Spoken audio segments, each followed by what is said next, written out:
नमस्कार, डेली 24 भारत देख रहे हैं आप। मैं हूं आपके साथ साहिल धुलिया। तो बुलेटिन की शुरुआत करते हैं। हाल ही में 1 अप्रैल को आयोजित मंत्री परिषद की बैठक में एक महत्वपूर्ण निर्णय लिया गया, जिसके तहत मुख्यमंत्री मोहन यादव ने प्रदेश में सार्वजनिक परिवहन सेवाओं को व्यवस्थित और सुचारू रूप से चलाने के लिए मुख्यमंत्री सुगम परिवहन सेवा योजना को मंजूरी दी। इस योजना का उद्देश्य प्रदेश के नागरिकों को सुरक्षित, सुविधाजनक और आधुनिक तकनीक से सुसज्जित बस सेवाएं उपलब्ध कराना है। इसे लागू करने के लिए MPYPIL का गठन किया गया है, जो राज्य में सभी मार्गों पर व्यवस्थित और उच्च गुणवत्ता वाली यात्री बस सेवाओं को सुनिश्चित करेगा। योजना के तहत अब देश के कला और डिजाइन के विद्यार्थियों, स्वतंत्र कलाकारों, फ्रीलांसर और पेशेवर एजेंसियों को MPYPIL का लोगो डिजाइन करने के लिए आमंत्रित किया गया है। इस प्रतियोगिता में लोगो के साथ एक संस्कृत टैगलाइन भी जोड़ने की अपेक्षा है। ये टैगलाइन उस तरह प्रेरक और सार्थक होनी चाहिए जैसे LIC का आदर्श वाक्य योग क्षेमम वहाम्यहम है, जिसका अर्थ होता है आपका कल्याण हमारी जिम्मेदारी है या मैं आपके हित और कल्याण का वहन करता हूँ। प्रतियोगिता का उद्देश्य ऐसे लोगो और टैगलाइंस को तैयार करना है जो सार्वजनिक परिवहन सेवा की विश्वसनीयता, सुरक्षा और यात्रियों के प्रति समर्पण को दर्शाए। तो ये प्रतियोगिता राज्य में डिजाइन और रचनात्मकता के क्षेत्र में युवाओं और पेशेवरों को अवसर प्रदान करने के साथ साथ सार्वजनिक परिवहन सेवा को पहचान दिलाने का एक महत्वपूर्ण माध्यम है। वहीं मध्य प्रदेश के उज्जैन जिले में एक मामूली बाइक टक्कर के विवाद ने हिंसक रूप ले लिया, जिसमें 3 बदमाशों ने एक नाबालिग युवक पर जानलेवा हमला कर दिया। मामला महिदपुर क्षेत्र के दर्जी बाखल इलाके का है, जहां किराना सामान लेकर घर लौट रहे युवक अरशान खान अपने दोस्तों जिशान के साथ बाइक चला रहा था। इसी दौरान सामने से आ रहे 3 किशोरों की बाइक जिशान की बाइक से टकरा गई। जिशान ने उनसे सावधानी से बाइक चलाने के लिए कहा, जिससे वो नाराज़ हो गए और विवाद ने जल्द ही हाथापाई का रूप ले लिया। झगड़े के दौरान तीनों युवकों ने अचानक जिशान की गर्दन में पीछे से चाकू घोंप दिया और तुरंत ही मौके से भाग गए। तो घटना के बाद जिशान गंभीर रूप से घायल हुआ और उसकी गर्दन में चाकू फंसा हुआ था। परिजनों ने उसे पहले महिदपुर के अस्पताल में प्राथमिक उपचार के लिए लेकर गए, लेकिन गंभीरता को देखते हुए उसे लगभग 50 किलोमीटर दूर उज्जैन के चरक अस्पताल रेफर कर दिया गया। चरक अस्पताल में डॉक्टरों ने चाकू सुरक्षित रूप से निकालकर जिशान का उपचार किया। घटना का वीडियो तेजी से सोशल मीडिया पर वायरल हो रहा है, जिसमें स्पष्ट रूप से देखा जा सकता है कि जिशान की गर्दन में चाकू फंसा हुआ था। इस हमले ने स्थानीय लोगों में डर और चिंता का माहौल पैदा कर दिया है। पुलिस ने घटना की गंभीरता को देखते हुए जांच शुरू कर दी है और आरोपियों की तलाश में जुट गई है। ये घटना ये दर्शाती है कि मामूली विवाद भी कितना खतरनाक और जानलेवा रूप ले सकता है, खासकर जब हिंसा में हथियारों का इस्तेमाल हो। वहीं मध्य प्रदेश के छतरपुर जिले की जिला जेल में एक संवेदनशील घटना सामने आई है, जिसमें कैदियों तक सामान पहुंचाने के नाम पर पैसे लेने का वीडियो सोशल मीडिया पर वायरल हो रहा है। इस मामले में जेल की सुरक्षा व्यवस्था पर गंभीर सवाल खड़े हो रहे हैं और वीडियो में स्पष्ट रूप से देखा जा सकता है कि जेल प्रहरी पुष्पा अहिरवार पैसे लेती हुई नजर आ रही है। घटना सामने आते ही जेल प्रशासन ने तुरंत कड़ा कदम उठाया और पुष्पा अहिरवार को निलंबित कर दिया। उन्हें इसके बाद सतना जेल में अस्थायी तौर पर अटैच कर दिया गया। प्रशासन ने बताया कि वायरल वीडियो के कुछ ही घंटों के अंदर ये कार्रवाई की गई, जिससे ये संदेश गया कि जेल में किसी भी प्रकार की अवैध गतिविधि और भ्रष्टाचार को बर्दाश्त नहीं किया जाएगा। इस घटना के बाद जेल प्रशासन ने सुरक्षा और निगरानी व्यवस्था को और सख्त करने की बात कही है। कैदियों तक सामान पहुंचाने में पारदर्शिता बनाए रखने और नियमों का पालन सुनिश्चित करने के लिए अतिरिक्त निगरानी व्यवस्था भी लागू की जा रही है। ये मामला जेल अधिकारियों और कर्मचारियों के लिए चेतावनी का संकेत है कि किसी भी प्रकार की अनियमितता पर त्वरित कार्रवाई की जाएगी। जांच करने आप आए हैं जेल में, क्या है जो ये घटना घटी थी ना, वो एक बंदी के ऊपर सिर पर चोट मारी थी, एक वो है और एक पेपर में और भी निकली थी आजीवन कारावास के बंदों के संबंध में, उसके संबंध में पूछताछ। सर, जैसा कि पता चला है कि पत्थर से उसके सर पर मारा गया है, तो कैसे पत्थर आया जेल के अंदर? कैसे यार, अब यही जांच है। मैंने कथन लिए हैं, कल और कथन लेंगे, फिर निष्कर्ष निकालेंगे, तब आपको कुछ बता पाएंगे। अभी तो हम कुछ पता चल पाया है सर इस मामले में, क्या निकल करके आया है? ये तो निकल के आया है कि एक बंदी ने दूसरे बंदी को मार दिया। वो बंदी में आपस में पहले रंजिश थी कि नहीं थी, कितनी थी, उनकी बोलचाल एक ही बैरिक में रहते थे, इससे पहले भी 6 महीना पहले शायद एक बैरिक में पहले भी रह चुके हैं वगैरह वगैरह। तो अभी हमारे स्टेटमेंट पूरे नहीं हुए तो बंदियों के और कथन जाने तब हम निष्कर्ष बता पाएंगे। बात करें जैसा कि पता चला है कि वह बंदी और जो कैदी हैं दोनों एक ही गांव के थे, दोनों में आपसी हाँ, दुश्मनी ये तो थी। निश्चित है, ये निश्चित है कि वो एक ही एरिया के या एक ही गांव के। तो ऐसे और भी कई अन्य बंदी हैं जो एक ही गांव के। दुश्मनी भी थी उनकी। अब दुश्मनी वाला पॉइंट ऑफ व्यू एक ही बैरक में थे लेकिन वो। हाँ, एक ही तो ये गलती थी उन्हें, कई बार वो पेश भी हुआ जिलर साहब के सामने कि हमें अलग किया ये जाए। उसका क्या था, मगर जब हमने बात की है कि भाई सिपाही से बोला, तो चीफ साहब से बोला, किसी और से बोला, कितनी बार बोला, तो इस बारे में वो ज़्यादा बात नहीं कर पाया। कल और उससे पूछता था। वहीं छतरपुर में बांग्लादेश में हिंदू युवक के साथ हुई नृशंस हत्या को लेकर गहरा आक्रोश देखने को मिला। इस घटना ने न केवल पूरे भारत में बल्कि छतरपुर में भी लोगों की संवेदनाओं को झकझोर कर रख दिया। छतरपुर के ओरछा रोड थाना में पदस्थ थाना प्रभारी दीपक यादव ने सोशल मीडिया पर एक वीडियो जारी कर इस मुद्दे पर अपनी प्रतिक्रिया दी और हिंदू समुदाय को एक स्पष्ट संदेश भी दिया। उन्होंने कहा कि बांग्लादेश में हिंदुओं के साथ जिस तरह की क्रूरता की जा रही है वो अत्यंत निंदनीय है। युवक को पहले बेरहमी से मारा गया और फिर जिंदा जला दिया गया। वीडियो में दीपक यादव ने यह भी कहा कि ऐसे मामलों में केवल मानवीय दृष्टिकोण अपनाना पर्याप्त नहीं है। उन लोगों के खिलाफ कठोर भाषा और कार्रवाई की आवश्यकता है जो हिंसा और कट्टरता में लिप्त हैं। उन्होंने बताया कि बांग्लादेश में कट्टर धार्मिक परवरिश और शिक्षा ने उन लोगों में नफरत और हिंसक प्रवृत्ति पैदा की है जो इतिहास में भी नृशंस हत्याएं और अत्याचार करते आए हैं। दीपक यादव ने कहा कि इनकी इस कुख्यात प्रवृत्ति और धार्मिक कट्टरता को समझना जरूरी है क्योंकि इससे ही पता चलता है कि उनके खिलाफ कठोर कदम उठाना और जागरूक रहना आवश्यक है। इस बीच छतरपुर में बजरंग दल और अन्य हिंदू संगठनों के लोग बांग्लादेश के खिलाफ विरोध प्रदर्शन कर रहे हैं, पुतले जला रहे हैं और जोरदार नारेबाजी कर रहे हैं। पुलिस अधिकारी की इस प्रतिक्रिया और सोशल मीडिया पर वीडियो ने समुदाय के बीच एकजुटता और जागरूकता बढ़ाई है। ये संदेश भी साफ है कि धार्मिक अत्याचार और हिंसा के खिलाफ खड़े होने के लिए समाज को सक्रिय और सचेत रहना होगा। बांग्लादेश में एक हिंदू युवक की नृशंस हत्या, सरेआम लटका कर फांसी, फिर उसको अनमरी हालत में जिंदा जलाया गया। देख के ऐसा लगता है कि हम मानवीय दृष्टिकोण रखते हुए कभी कभी सोचते हैं कि मानव होने के नाते मानवीय दृष्टिकोण से उसके साथ एक व्यवहार किया जाना चाहिए। लेकिन ये भी सत्य है जो जानवरी अमानवीय प्रवृत्ति के जानवरों जैसा, जिनका हिंसक जानवरों जैसा जिनका आचरण है, उनके साथ उन्हीं की भाषा में और उसी तरीके से बात की जानी चाहिए। शायद तब इनकी बुद्धि खुलेगी। हालांकि बुद्धि खुलने का भी विषय नहीं है। जो धार्मिक व्यवस्था में इनको जो पढ़ाया जा रहा है, जो इनकी शिक्षा है, जो इनकी परवरिश है, वो इस कदर धार्मिक कट्टरता पर आधारित है कि आप इनसे मानवीय दृष्टिकोण की, मानवीय गरिमाओं की, मानवीय नैतिक मूल्यों की आप अपेक्षा नहीं कर सकते। इनके प्रति जो नफरत इस देश में या विश्व के तमाम कोनों में फैली हुई है वो गलत नहीं है। इन्होंने इतिहास में भी ऐसे ही नृशंस हत्याएं, ऐसे ही दुराचार, ऐसा ही व्यवहार तात्कालिक समाज के साथ किया। उसके बाद भी हम कुछ सीखे नहीं। बहुत बड़ा वर्ग इनके दबाव, इनके डर, इनकी दहशत के कारण धर्मांतरित हुआ, उन्हें स्वीकार किया। उन्हीं के जैसा जो धर्मांतरित हुए वो भी अपने आप को मान रहे हैं कि हम मुस्लिम हैं। लेकिन अगर वो भी अपना इतिहास 300-400 साल पहले का अगर कोई जानता होगा या देखा होगा तो निश्चित रूप से उनकी भी जो मर्यादाएं होंगी, उनकी भी जो परिवार के लोग होंगे, उनकी भी जो माँ बहनें होंगी, उनके साथ भी वही व्यवहार किया गया होगा जो आज एक हिंदू युवक के साथ बांग्लादेश में किया गया। वहीं छत्तीसगढ़ के नरियावली थानांतर्गत ग्राम चादामऊ में 4 दिसंबर की रात हुई आगजनी की घटना को मानव अधिकार और सामाजिक न्याय आयोग ने गंभीरता से संज्ञान में लिया है। इस मामले में 2 मासूम बच्चों की इलाज के दौरान मौत हो गई थी, जबकि एक बच्ची गंभीर स्थिति में अस्पताल में जीवन और मृत्यु के बीच झूल रही है। घटना की प्रारंभिक जानकारी के अनुसार गांव का रहने वाला फहीम खान कथित तौर पर इस आगजनी का मुख्य आरोपी है। एक युवती ने खिड़की से उसे घर में आग लगाते हुए देखा था और मानव अधिकार आयोग की टीम ने घटनास्थल का मुआयना भी किया और पाया कि आग योजनाबद्ध तरीके से ऊपर से लगाई गई थी। निरीक्षण में यह भी सामने आया कि घटना के समय स्कूटी को आग लगाने का माध्यम बताया गया था, लेकिन पुरानी और लंबे समय से खड़ी स्कूटी से इतनी भयंकर आग लगना संभव नहीं था। घटना वाली दीवार पर ज्वलनशील पदार्थ या जलने के निशान नहीं पाए गए, जिससे स्पष्ट हुआ कि आग सिर्फ एक साधारण दुर्घटना नहीं बल्कि साजिशन लगाई गई थी। मानव अधिकार आयोग ने यह भी देखा कि पुलिस इस मामले को दबाने में सक्रिय रही। नरियावली थाना प्रभारी और जरुआ खेड़ा पुलिस प्रभारी ने अलग अलग जांच की, लेकिन फहीम खान की गिरफ्तारी और कस्टडी के मामले में असंगत जानकारी दी।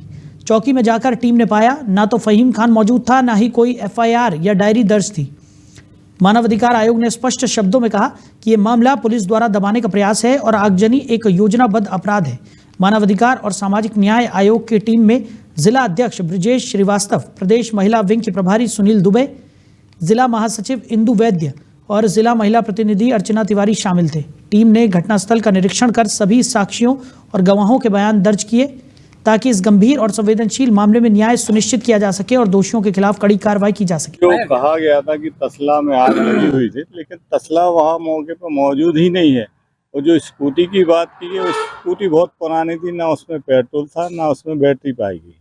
वो तो बहुत पुरानी स्कूटी रखी गई थी, इसलिए ये जो कहानी बनाई गई कि तसले में आग लगी है, तो तसले से स्कूटी में, स्कूटी से ऊपर, लेकिन स्कूटी बाहर खड़ी होने के बाद भी कैसे आग लग सकती है। जलने के बाद फिर बाहर बैठे पाए गए हैं, तो उसके बाद पड़ोसी जो उनके हैं, सब उनके यहाँ बच्चों को भेजा गया है, फिर कोई उनको हॉस्पिटल लेके गया है। सबके जो स्टेटमेंट है वो भिन्न है। किसी ने बोला कि हमने पूछताछ करके छोड़ दिया है, किसी ने बोला नहीं वो कस्टडी में है। जब देखा गया तो वो कस्टडी में नहीं है, फिर उनसे पूछा गया, उन्होंने बोला डीओपी राहतगढ़ में है, वो वहाँ कस्टडी में है। तो ये तो सब घुमाने वाली बातें हो रही हैं। कुल मिला के जो घटनाक्रम है उस पर पर्दा डालने की कोशिश की जा रही है, उस मामले को दबाया जा रहा है। जांच में अलग अलग बयान पाए गए।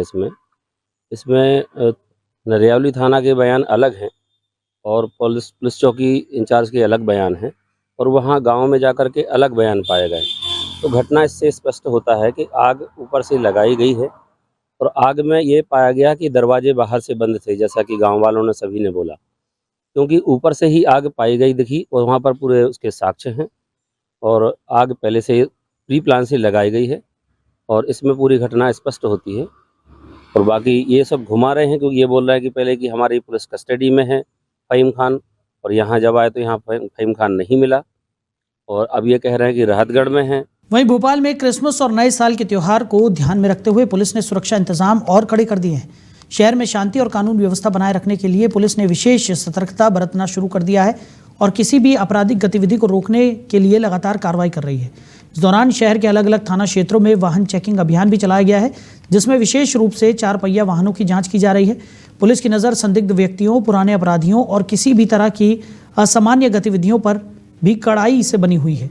अभियान के दौरान अपराधियों को पकड़ने के साथ ही नियमों का उल्लंघन करने वाले लोगों के खिलाफ मौके पर ही कार्रवाई की जा रही है। पुलिस अधिकारियों ने बताया कि अभियान त्योहारों तक लगातार जारी रहेगा ताकि भोपाल के नागरिकों को सुरक्षित और शांतिपूर्ण वातावरण मिल सके और किसी भी तरह की आपराधिक घटना या अव्यवस्था को समय रहते रोका जा सके।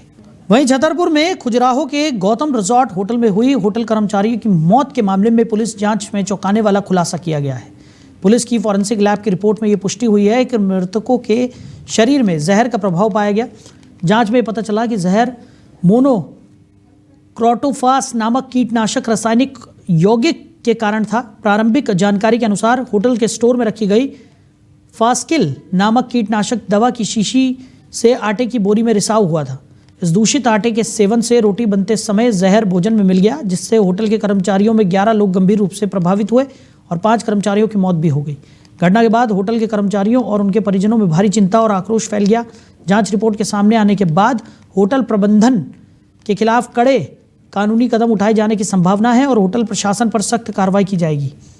तो यह हादसा होटल में सुरक्षा और खाद्य पदार्थों के रखरखाव में गंभीर लापरवाही का संकेत भी माना जा रहा है। खजुराहो का जो फूड पॉइजनिंग का मामला था जिसमें 5 लोगों की डेथ हुई है, उसमें हमारी टीम लगातार काम कर रही थी, इन्वेस्टिगेशन जारी था। कई लोगों के स्टेटमेंट्स लिए गए, फुटेज इत्यादि भी चेक किए गए।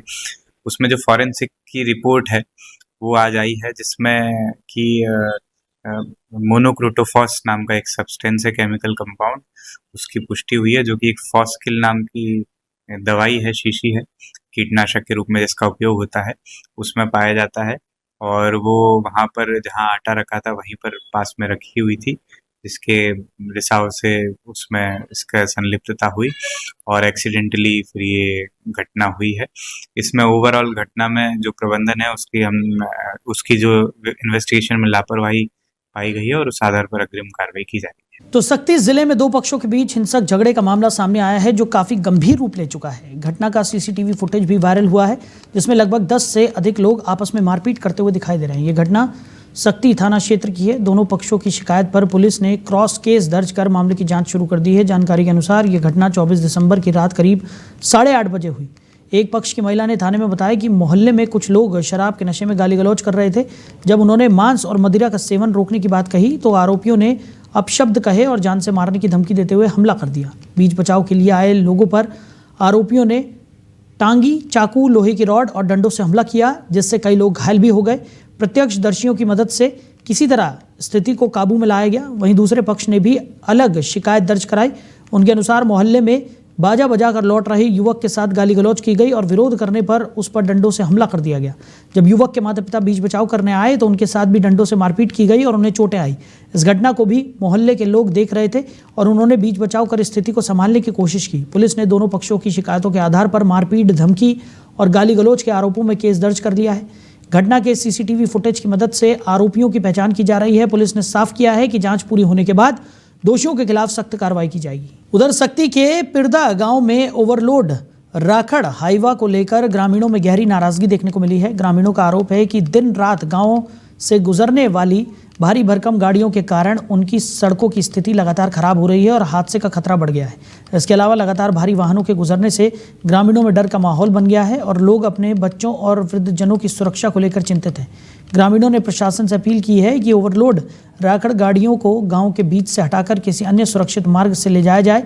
उन्होंने इस मुद्दे पर तुरंत कार्रवाई की मांग की है ताकि गांव में सुरक्षित और सुचारू परिवहन व्यवस्था बनी रह सके। वहीं छत्तीसगढ़ के बीजापुर जिले में इस समय धान खरीदी का कार्य जारी है और किसानों का कहना है कि अब उनके भुगतान में पहले की तुलना में काफ़ी सुधार हुआ है। पहले वर्षों में उन्हें अपनी फसल की बिक्री के पैसे मिलने में लंबा समय लगता था, लेकिन अब खरीदी के केवल 3 दिन के अंदर ही भुगतान उनके बैंक खातों में ट्रांसफर कर दिया जा रहा है। इससे किसानों को अपनी ज़रूरत के समय वित्तीय सहायता मिल रही है और उनकी आर्थिक स्थिति में सुधार हुआ है। धान खरीदी केंद्र के प्रबंधक ने बताया कि फसल का भुगतान समय पर करने के पीछे कई व्यवस्थागत कारण है। खरीदी के बाद केंद्र को भुगतान उठाने में समय लगता है क्योंकि लाखों रुपए की लागत से खरीदी होती है। इसके अलावा बारिश और मौसमी परिस्थितियों के कारण कई बार धान की गुणवत्ता या भंडारण पर नुकसान हो जाता है, जिससे सरकार को हर साल आर्थिक नुकसान उठाना पड़ता है। इसलिए अब प्रयास किया जा रहा है कि भुगतान प्रक्रिया तेज हो और किसानों को उनकी मेहनत का सही मूल्य समय पर मिल सके। डबल इंजन की सरकार में धान जैसे ही किसान बेचता है पेमेंट तुरंत मिलता है या नहीं मिलता है, इन्हीं ग्रामीणों से जानते हैं। दादा क्या नाम है आपका? रामचंद्र मेरा नाम। धान बेचने के बाद पेमेंट तुरंत 3 दिन के अंदर में कर रहा है। पहले होता था आप लोग के जमाने में? पहले ऐसा नहीं होता था, लेकिन अभी हो रहा है। अभी हो रहा है। अच्छा, आप कौन सा गाँव के हो? मैं पुसगुड़ी है। पुसगुड़ी यहाँ से कितने किलोमीटर? यहाँ से मतलब 5-6 किलोमीटर होगा। अच्छा, आने वाले साल में और कैसा होना चाहिए आप लोगों? मतलब अभी हो रहा है कम से कम 10-15 साल से, मतलब ऐसे हो रहा है। ऐसे हो रहा है। धान ठीक हुआ इस बार? इस साल थोड़ा सा मतलब बारिश ज्यादा हो गया, थोड़ा कम। अच्छा, पिछले धान सही नहीं हो पाया? हाँ, पिछले साल थोड़ा हुआ था। अच्छा, तो आप अभी क्या काम से यहाँ पे है? मैं भी धान लाया हूँ। अच्छा, धान फिर लाया जी। कितना पेमेंट डाला आपको? मैं नहीं, यही आज ही नहीं, धान डाले आप पहले? हाँ। पेमेंट तुरंत मिला? हाँ। अच्छा, और कौन है धान बेचने वाले? कई ग्रामवासी इस वक्त मेरे साथ मौजूद है, मैं उनसे और जानना चाहूंगा। दादा कौन से गाँव के हो? कोली का। अच्छा, धान बेचे हो जी? पैसा तुरंत मिला है? तुरंत मिला। पहले मिलता था आप लोग के जमाने में ऐसा? पहले मिलता था, लेट से मिलता था, लेकिन अभी तुरंत मिल रहा मतलब ना जी। अच्छा, कितना दाम बोरी बेचे हो आप? 72 बोरी। अच्छा, 72 बोरी। कौन से गाँव के? चिन्नाकोली का। चिन्नाकोली के ग्रामवासी हैं और यहाँ पे जो धान खरीदी करते हैं मैं उनसे जानना चाहूंगा। क्या नाम है आपका भैया? मेरा नाम साइकिल दूधी है। अच्छा, क्या चल रहा है आपके किसान केंद्र में? मेरे किसान केंद्र में तो सब चीज ठीक ठाक चल रहा है। खरीदी 3 दिन हो रहा है, लिमिट बढ़ के प्रतिदिन का। हाँ। टोकन लिमिट बढ़ के। हाँ। उससे काफी किसान लोग भी खुश है। पहले लिमिट नहीं बढ़ता? पहले लिमिट था लेकिन ना कम था। अच्छा, जिसमें 8 से 10 किसान लोग ही दान बेच रहे थे। एक दिन में कितने लोग दान बेच रहे हैं? एक दिन में अभी तो 1300 क्विंटल का लिमिट बढ़ गया। पहले कितने का था? 544 क्विंटल का इतना था। नहीं बढ़ पाता था ना? उसमें किसान लोग ना खुश थे। अच्छा, अभी ठीक है। वहीं भरतपुर जिले के भरतपुर ब्लॉक में स्थित गड़ा ढाई माता मंदिर अपनी प्राचीनता और अनूठी धार्मिक मान्यताओं के कारण श्रद्धालुओं के लिए विशेष महत्व रखता है। ये मंदिर किसी मूर्ति के बिना भी अपनी भव्यता और आस्था के लिए जाना जाता है। पहाड़ी की ऊंचाई पर बने इस शक्तिपीठ पर जब गेरुए रंग की छाया पड़ती है तो पूरी पहाड़ी कंपन करने लगती है, जिसे स्थानीय लोग और श्रद्धालु मां की चमत्कारी शक्ति मानते हैं। मनेंद्रगढ़ चिरमिरी भरतपुर जिले के इस ब्लॉक में प्राकृतिक सुंदरता के साथ साथ कई दैवीय शक्तिपीठ हैं, जिनमें गड़ा ढाई माता का मंदिर प्रमुख है। यहाँ आने वाले भक्त अपनी मन्नतों के साथ पहुँचते हैं और मान्यता है कि सच्चे मन से की गई प्रार्थना अवश्य पूरी होती है। मंदिर परिसर में आज भी प्राचीन ढोल नगाड़े पत्थर के रूप में स्थापित हैं, जो इसकी ऐतिहासिक और धार्मिक महत्ता को दर्शाते हैं। इस वर्ष भी 25 दिसंबर 2025 से 1 जनवरी 2026 तक गड़ा ढाई माता मंदिर में संत चंडी महायज्ञ और राम कथा का आयोजन किया जाएगा। आयोजन समिति ने बताया कि इन 7 दिनों के दौरान प्रतिदिन धार्मिक अनुष्ठान, प्रवचन, भजन कीर्तन और विशाल भंडारे का आयोजन किया जाएगा। इस भव्य आयोजन में बड़ी संख्या में श्रद्धालुओं के शामिल होने की संभावना है। मंदिर परिसर तक पहुंचने के लिए भक्तों को पहाड़ी की चढ़ाई करनी होती है, जो लगभग 500 मीटर ऊंची है। यहाँ लोग दूर दराज से आकर अपनी मनोकामनाओं और प्रार्थनाओं के साथ पूजा करते हैं। स्थानीय लोगों और मंदिर समिति ने सभी श्रद्धालुओं से अपील की है कि इस पावन अवसर पर अधिक से अधिक संख्या में आकर मां गड़ा ढाई का आशीर्वाद लें और इस प्राचीन शक्तिपीठ की परंपरा को आगे बढ़ाएं। इस स्थान का मां गड़ा देवी के नाम से जाने जाते हैं। ये यहाँ हर वर्ष पुराने वर्ष का विदाई, नए वर्ष के आगमन के उपलक्ष्य में कुछ न कुछ कार्यक्रम होते रहता है। इस वर्ष हम समस्त क्षेत्रवासी ग्रामवासियों के सहयोग से और एक मौनी बाबा जी हैं, उनके सानिध्य में माँ सतचंडी यज्ञ का आयोजन रखा गया है। यहाँ यज्ञ के साथ साथ राम कथा का भी कार्यक्रम है माता जी के प्रांगण में। ये कार्यक्रम कब से कब तक चलने है? ये कार्यक्रम 25 दिसंबर से शुरू है, वो जाके 1 जनवरी को नया वर्ष में समापन होगा। और इसके साथ साथ विशाल भंडारा एवं विशाल मेला का भी आयोजन है। तो मैं सभी क्षेत्रवासियों से, सभी महान भावों से ये आग्रह करता हूँ कि इस पुनीत पावन पर्व पर ज़्यादा से ज़्यादा संख्या में लोग पधारें और अपने पुण्य का भागीदार बने। हमारे यहाँ माँ गड़ा देवी प्रांगण में श्री सतचंडी महायज्ञ का कार्यक्रम रखा गया है, जिसमें सतचंडी महायज्ञ के साथ साथ श्री राम कथा का भी आयोजन किया जा रहा है। और सभी वहीं मनेंद्रगढ़ के खूंगा पानी में नए साल के आगमन और बीते साल की विदाई के अवसर पर बहरूपिया प्रतियोगिता का आयोजन शुरू हो गया है। ये कार्यक्रम लोगों के मनोरंजन और सांस्कृतिक उत्साह को बढ़ाने के लिए किया जाता है। प्रतियोगिता में प्रतिभागियों ने विभिन्न बहरूपों में खुद को ढालकर प्रस्तुत किया, जिनमें कभी कभी सामाजिक संदेश और गंभीर घटनाओं जैसे हत्या जैसे अपराध या बांग्लादेश में हुए अत्याचारों को भी दर्शाया जाता है। इस तरह के प्रदर्शन से लोग न केवल मनोरंजित होते हैं, बल्कि समाज में जागरूकता भी फैलती है। हर साल की तरह इस साल भी प्रतियोगिता में भारी संख्या में लोग शामिल हुए और दर्शकों के बीच उत्साह और उमंग का माहौल बना हुआ था। ये जो बहरूपिया प्रतियोगिता है, लगभग इसकी शुरुआत मनेंद्रगढ़ से हुई थी और ये अभी घोंगा पानी चिरमिरी बैकुंठपुर तक शायद पहुंच चुका है। और इसका एक अलग ही मतलब सभी चीजों से अलग ही एक कार्यक्रम है कि एक पब्लिक से डायरेक्ट जुड़ा वाला कार्यक्रम है, जो मनोरंजन के लिए, सामाजिक संदेश के लिए, एक अच्छा मतलब माहौल बनाने के लिए, लोगों को स्वास्थ्य के लिए एक संदेश है, जो आदमी को हर एक जो प्रतिभागी है वो लगभग हर जगह अलग अलग वेशभूषण में अपना प्रतिभा का आयोजन प्रदर्शन दिखाते हैं। तो इससे जो नगर की जनता है, जहां आसपास क्षेत्र से लोग आते हैं देखने, तो ये जो नगर की जनता है कम से कम इनको इसका एक दिन का मनोरंजन का सामाजिक उद्देश्य का एक लाभ मिलता है। यही हमारे उद्देश्य था कि हम इस आयोजन को लगातार इस बार 4थी वर्ष एकता नगर खूंगा पानी में। फिलहाल इस बुलेटिन में मेरे साथ इतना ही। आप बने रहिए। नमस्कार।